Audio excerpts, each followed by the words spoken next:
HMA Skipper Gotti here, and today we're talking AMI, CNO Aviation Safety Award, Meritorious Advancements, and Golden Acres. Let's go.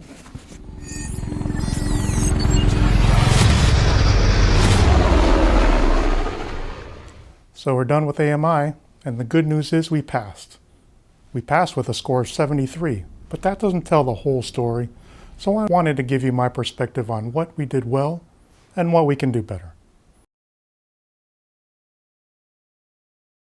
So the goods. We had 13 programs with absolutely 0 hits. Amazing. And we had 11 more programs with less than a half point taken away. So to the program managers who took ownership of their programs to ensure compliance, absolutely great job. You knew our Blue Hawk standard of excellence and you met it head on. There were program managers who spent last weekend tying up some loose ends to ensure that they were ready to go.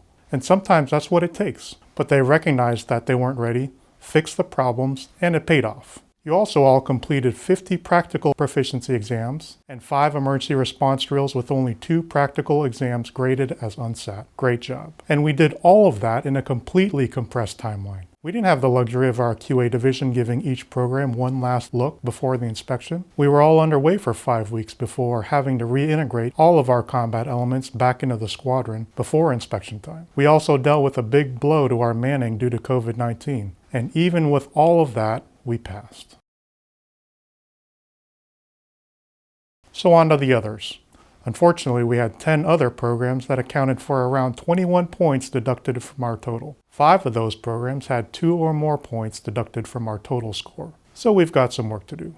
The type wing will be back sometime after Fallon to ensure that those discrepancies, significant admin, major, or critical, are corrected. So my big takeaway is ownership. And I'm not just talking about the ownership by the program managers and monitors. For sure, that's absolutely important. But I'm also talking about ownership by the LPOs, the division chiefs and the division officers. If your work center or division owns or manages a program, it's important for you to also take ownership so that you can step in and help when necessary. And more importantly, be able to ask for help when you need it. And that goes for maintenance programs downstairs, admin programs upstairs, or any other command level programs. Take ownership of your program so that it succeeds.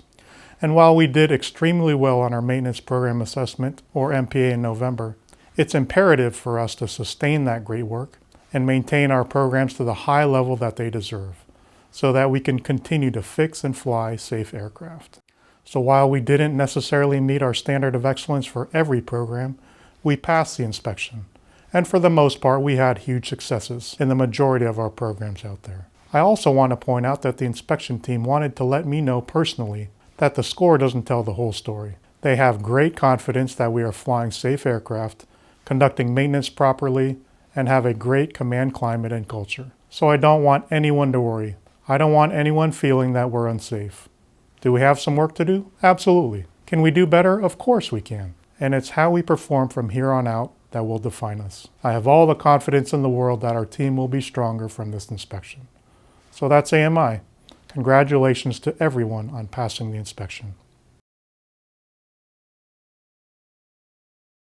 In other announcements this week, the Chief of Naval Operations announced that HSM-78 was the winner for the CNO's Aviation Safety Award for calendar year 2020. This is an amazing feat for the Blue Hawks. We operate in an inherently dangerous environment, whether it be on the flight deck of the aircraft carrier, the cruiser or the destroyers, or on the flight line here on North Island.